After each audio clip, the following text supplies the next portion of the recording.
अपने पूर्व के व्याख्यान में आप लोगों ने कल दो तरह की अपन ने जानकारी प्राप्त करी थी, जिसमें पहला था लीव इनकेसमेंट।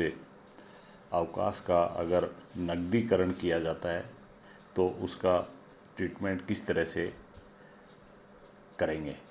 और उसके अलावा आपने एक देखा VRS, ऐच्छिक सेवानिवृत्ति, वॉलंटरी रिटायरमेंट फ्रॉम सर्विस। उसमें जब राशि मिलती है तो किस तरह से, कितनी राशि कर मुक्त होगी, कितनी कर योग्य होगी, ये दोनों पॉइंट आप लोगों ने डिटेल में समझे हैं। मैं आशा करता हूँ कि आप पुस्तक में इसको और भी लगातार देखते रहेंगे। आज अपन ले रहे हैं कटौतियाँ व अनुलाभ, और कटौतियों को कहते हैं डिडक्शंस। और डिडक्शन से शब्द बना है डिडक्ट करने से, और डिडक्ट आपको करना आता है। डिडक्ट मानी घटाना, और डिडक्शन इन्होंने नाम दिया इसका कटौतियाँ। यानी अब तक अपन ने जो वेतन शीर्षक में कर्मचारी के लिए जो मदें शामिल करी हैं कर योग्य रूप में, वेतन के रूप में, उनमें से अब अपन शुरू करते हैं कि इनको कटौतियाँ क्या क्या मिलेंगी। शामिल राशियाँ कर ली, क्या क्या डिडक्शन हो सकते हैं। इसमें आपको ये देखना है कि आयकर अधिनियम की धारा 16 के अनुसार कुछ कटौतियाँ स्वीकृत की गई हैं। आयकर अधिनियम की धारा 16 के अनुसार कुछ कटौतियाँ स्वीकृत की गई हैं, जिसमें 3 कटौती दी गई हैं। 3 कटौती में एक कटौती होती है मानक कटौती, जिसको कहते हैं स्टैंडर्ड डिडक्शन। स्टैंडर्ड डिडक्शन जो हर परिस्थिति में दी जाती है। दूसरी होती है एंटरटेनमेंट अलाउंस के संबंध में कटौती, मनोरंजन भत्ते के संबंध में कटौती, कि अगर किसी कर्मचारी को भत्ता मिलता है तो किस तरह से कितना कर मुक्त होगा, कितना कर योग्य होगा, ये देखना है। तो दूसरी कटौती। और तीसरी कटौती आती है टैक्स ऑन एम्प्लॉयमेंट। अगर रोज़गार पर किसी तरह का कर लगाया गया है, क्योंकि कर्मचारी रोज़गार कर रहा है, एम्प्लॉयमेंट कर रहा है, और उसके ऊपर कोई कर लगाया जाता है, और सामान्य रूप से कर सरकार के द्वारा लगाया जाता है, और ऐसा कर अगर लगाया गया है तो उसको वेतन शीर्षक की आय में से कटौती मिलेगी, डिडक्शन मिलेगा कुल राशियों के टोटल करने के पश्चात में। तो ये 3 कटौतियाँ हो गई जिनके संबंध में अपने को देखना है। 3 कटौती कौन कौन सी हैं? नंबर 1 स्टैंडर्ड डिडक्शन, दूसरी deduction in respect of entertainment allowance, और तीसरी कटौती है टैक्स ऑन एम्प्लॉयमेंट। अब अपन प्रत्येक के बारे में किस तरह से आयकर में नियम दे रखे हैं उनको देखेंगे धारा 16 के अंतर्गत। तो सबसे पहले आती है मानक कटौती, स्टैंडर्ड डिडक्शन, और ये वेतन शीर्षक की जो सकल आय है उसमें से दी जाती है। यानी वेतन शीर्षक की आयों का जोड़, कोई भी कटौती देने से पहले का जो जोड़ है वो कहलाएगा वेतन शीर्षक की सकल आय। उस सकल आय में से ये कटौती दी जाती है, और ये कटौती की राशि आपके लिए जो कर निर्धारण वर्ष है वो है 2021। आप लोगों के लिए बीकॉम पार्ट सेकंड और एमकॉम फाइनल ABSD के लिए जो कर निर्धारण वर्ष है वो है 2021। आप लोगों को मैं ये समझा दूं कि आप लोगों का जो कर निर्धारण वर्ष होता है वो वास्तव में जो कर निर्धारण वर्ष चल रहा है उसका 1 साल पीछे होता है छात्रों के लिए, क्योंकि एकदम लेटेस्ट वाले के नियम आ नहीं पाते हैं उस टाइम तक, और पुस्तक पहले छपती है। इसलिए आप लोगों के लिए जो जानकारियां हैं वो सारी की सारी जस्ट 1 साल पहले वाला कर निर्धारण वर्ष होता है जो चल रहा है। तो अन्य शब्दों में मैं ये कह सकता हूँ कि जो अभी गत वर्ष चल रहा है और ये गत वर्ष से अप्रैल में शुरू हुआ 1 अप्रैल से और मार्च 21 को ख़त्म होगा, ये गत वर्ष चल रहा है अभी। इसमें कर्मचारी या कोई भी आय करदाता आय को अर्जित कर रहा है, इस गत वर्ष में 20-21 में अर्जित कर रहा है और इसका कर निर्धारण वर्ष से उससे जस्ट अगला होता है। तो उसका कर निर्धारण वर्ष हुआ वास्तव में 21-22, लेकिन आप लोगों को पढ़ना है, आपका कर निर्धारण वर्ष है 20-21, अतः आप लोगों का गत वर्ष होगा 19-20। तो आप लोगों के कर निर्धारण वर्ष या 20-21 के लिए जो स्टैंडर्ड डिडक्शन दी गई है वो है 50,000 रुपये। तो ये ध्यान रखना है आप लोगों को। ये 50,000 रुपये की जो छूट दी जाएगी वो शर्त रहित है और इसके लिए किसी भी तरह के साक्ष्य की आवश्यकता नहीं है, कोई भी एविडेंस की आवश्यकता नहीं है। तो ये हो गई मानक कटौती जो आपको देनी है 50,000 की। फिर उसके बाद में मनोरंजन भत्ता। मनोरंजन भत्ते के बारे में एक बात आप लोगों को मैं क्लियर कर दूं कि वर्तमान में मनोरंजन भत्ते की जो छूट मिलती है वो केवल सरकारी कर्मचारियों को ही मिलती है। अगर कोई गैर सरकारी कर्मचारी है, जो सरकारी कर्मचारी नहीं है, उसको अपने नियोक्ता से अगर मनोरंजन भत्ता मिलता है तो उसके लिए ये कटौती नहीं है। इसका मतलब ये हुआ कि उसके लिए जो मनोरंजन भत्ते की राशि मिल रही है वो सारी की सारी राशि कर योग्य है। तो फिर आपको नियम किसके संबंध में पढ़ने पड़ेंगे? आपको केवल पढ़ने पड़ेंगे सरकारी कर्मचारियों के लिए। अगर सरकारी कर्मचारी है तो उसको निम्न सीमाओं में कटौती प्राप्त होती है और निम्न सीमाओं के इन्होंने 3 पॉइंट बना रखे हैं। तीनों में से जो सबसे कम राशि होगी, इनकम टैक्स में ज़्यादातर मामलों में जो कम राशि होती है उसकी छूट मिलती है। तो इसके 3 पॉइंट बनाने अपने को और 3 पॉइंटों में जो सबसे कम राशि होगी उसको अपन कर मुक्त कर देंगे। पहला पॉइंट है वास्तव में गत वर्ष में प्राप्त भत्ता, actual amount of entertainment allowance received in previous year. जो गत वर्ष चल रहा है उस गत वर्ष में मनोरंजन भत्ता वास्तव में कितना मिला, ये पहले पॉइंट में। दूसरे पॉइंट में आप लोगों को देना है वेतन का 1/5, वेतन का 1/5 या ऐसे भी कह सकते हैं इसको वेतन का 20%, एक ही बात है। 2 पॉइंट हो गए। और तीसरा पॉइंट है 5,000 रुपये, मैक्सिमम दे रखे हैं 5,000। तो 3 पॉइंट हो गए, अमाउंट रिसीव्ड, वेतन का 1/5 या 20% और तीसरा 5,000 रुपये। तीनों में से जो सबसे कम राशि है वो कर मुक्त होगी। जैसा कि आप लोगों को पता है कि जब आप दूसरा पॉइंट करेंगे वेतन का 1/5 तो मनोरंजन भत्ते की कटौती के संबंध में यहाँ वेतन का मतलब है। जब वेतन का मतलब केवल अभी जो बता रहा हूँ वो ये है कि मनोरंजन भत्ते के संबंध में जब आप ये 3 पॉइंट बनाएंगे वहाँ वेतन का 1/5, वेतन को गुणा करना 1/5, लेकिन वेतन कौन सा? और वेतन के संबंध में बता रखा है कि वेतन का यहाँ पर मतलब है केवल मूल वेतन, और मूल वेतन को अपन लोगों ने कहा बेसिक पे। तो बेसिक पे को आपको 20% से गुणा करना है बस। इसके अलावा जो बेसिक पे है उसमें कोई भी भत्ता, लाभ और अनुलाभ शामिल नहीं करना है। आपको केवल बेसिक पे मल्टीप्लाइड बाई 20%। और ये 3 पॉइंट बना लिए। जो सबसे कम राशि आएगी उसको आप कर मुक्त कर देंगे और इससे ज़्यादा राशि मिलती है तो वो कर योग्य हो जाएगी। इन तीनों पॉइंटों को देखने से लग रहा है कि मनोरंजन भत्ते के संबंध में जो कटौती है वो अधिकतम 5,000 रुपये तक हो सकती है। तो ये दूसरा पॉइंट हो गया एंटरटेनमेंट अलाउंस का कर मुक्ति के संबंध में दूसरी कटौती। और तीसरी कटौती है नियोजन पर कर, टैक्स ऑन एम्प्लॉयमेंट या रोज़गार पर कर।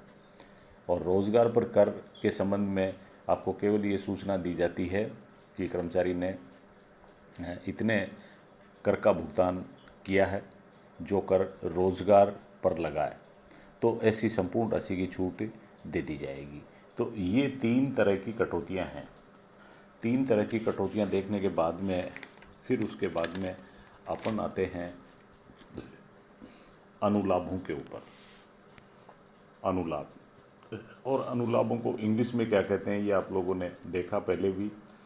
अनुलाभों को यहाँ पर इनकम टैक्स में कहा गया है परक्यूजिट्स, PERQUISITES, परक्यूजिट्स, या एक तरह से आप लोग ये मानिए फैसिलिटीज़, लेकिन आपको यहाँ इनको कहना है अनुलाभ या इंग्लिश में परक्यूजिट्स।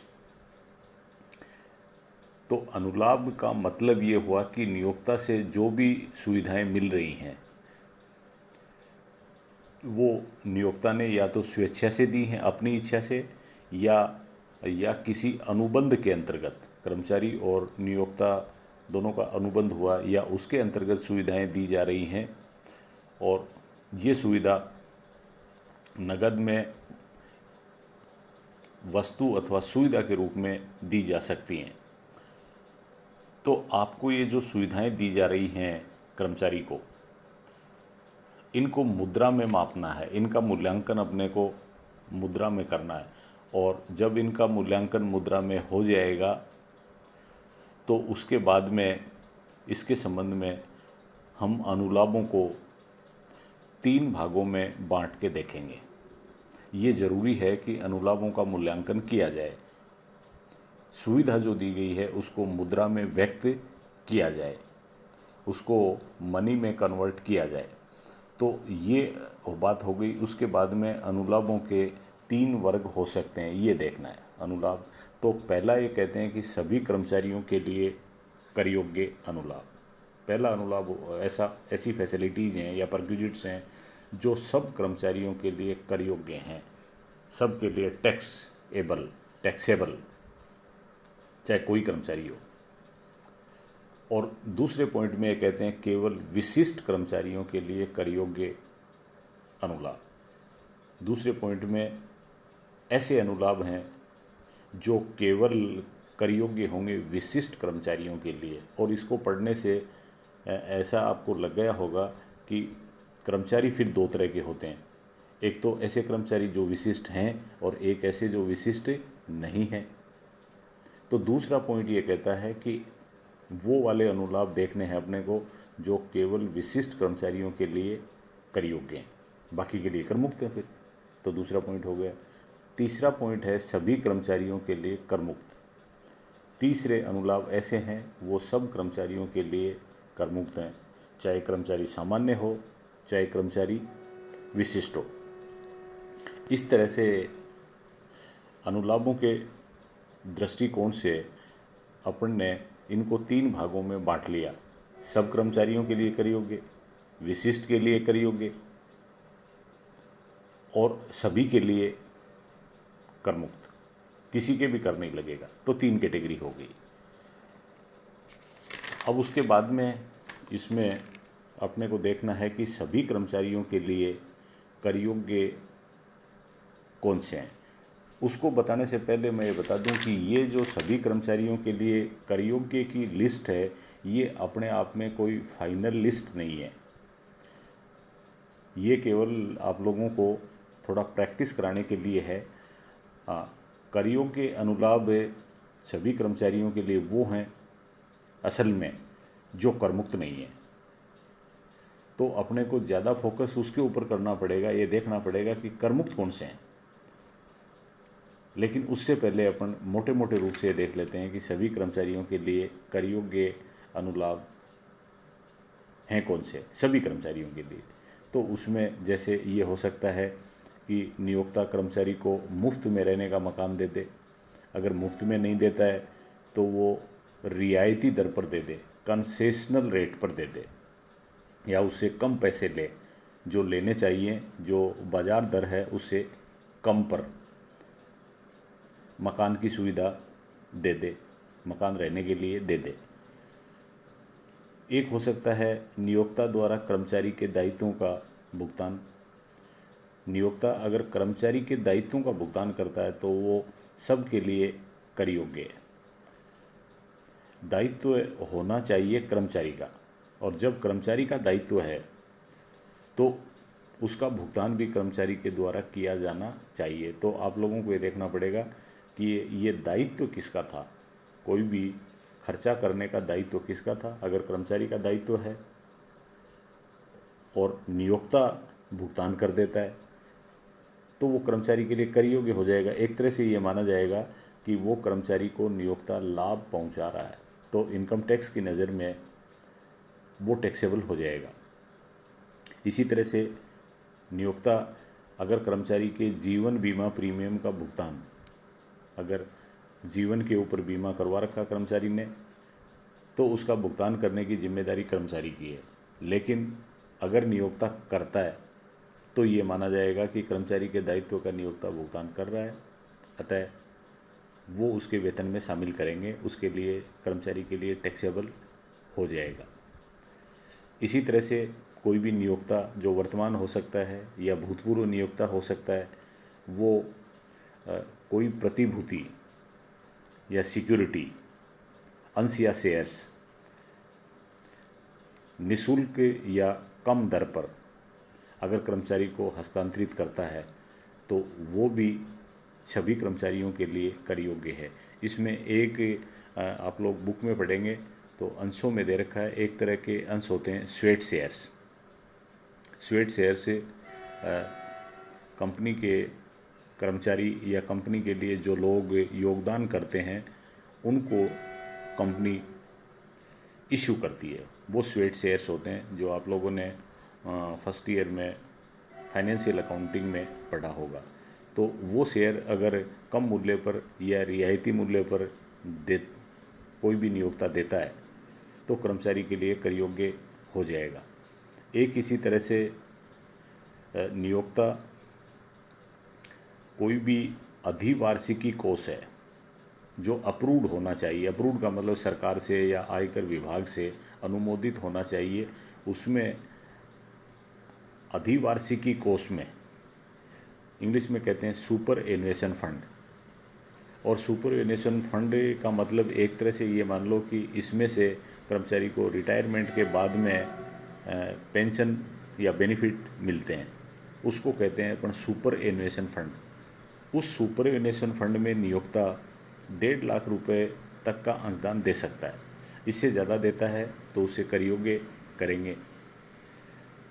और फिर ये कहते हैं अन्य लाभ या सुविधाएं अगर दी गई हैं तो वो कर्मचारी के लिए कर योग्य हों। अन्य में क्या हो सकता है, बिना ब्याज के या रियायती दर पर, कम दर पर नियोक्ता कर्मचारी को लोन दे दे कम दर पर, तो वो जितनी रेट कम ली गई है, जितना ब्याज कम लिया गया है, वो कर्मचारी की आय में शामिल कर देंगे। इसी तरह से छुट्टी मनाने के लिए जाने की सुविधा अगर नियोक्ता देता है तो वो कर्मचारी के लिए कर योग्य है। छुट्टी मनाने के लिए जाए तो कर्मचारी जाए, नियोक्ता को भुगतान करने की आवश्यकता नहीं है, फिर भी वो कोई भुगतान करता है तो वो कर्मचारी के लिए कर योग्य करेंगे अपन। इसी तरह से निःशुल्क भोजन अगर नियोक्ता देता है तो वो कर्मचारी के लिए कर योग्य होगा, उसकी वेतन शीर्षक की आय में शामिल करेंगे। इसी तरह से कोई वो गिफ्ट दे दे, और गिफ्ट के बारे में ये चल रहा है कि गिफ्ट, सामान्य गिफ्ट त्योहारों पर, फेस्टिवल्स पर या अदर ओकेजन्स पर छोटी मोटी गिफ्ट दी जा सकती है। 5,000 रुपये से ज़्यादा की देता है तो वो कर योग्य होती है। और इसी तरह से कर्मचारी के क्लब के व्ययों का कोई भुगतान अगर वो करता है, नियोक्ता करता है, तो कर्मचारी के लिए कर योग्य। चल संपत्ति के उपयोग की सुविधा, अगर कोई चल संपत्ति है, मूवेबल असेट्स है, उसको उपयोग करने की सुविधा अगर नियोक्ता कर्मचारी को देता है तो उसका मुद्रा में मूल्यांकन करके कर्मचारी की आय में शामिल करेंगे। इसी तरह से चल संपत्ति का हस्तांतरण अगर कर देता है तो भी कर्मचारी की आय मानी जाएगी।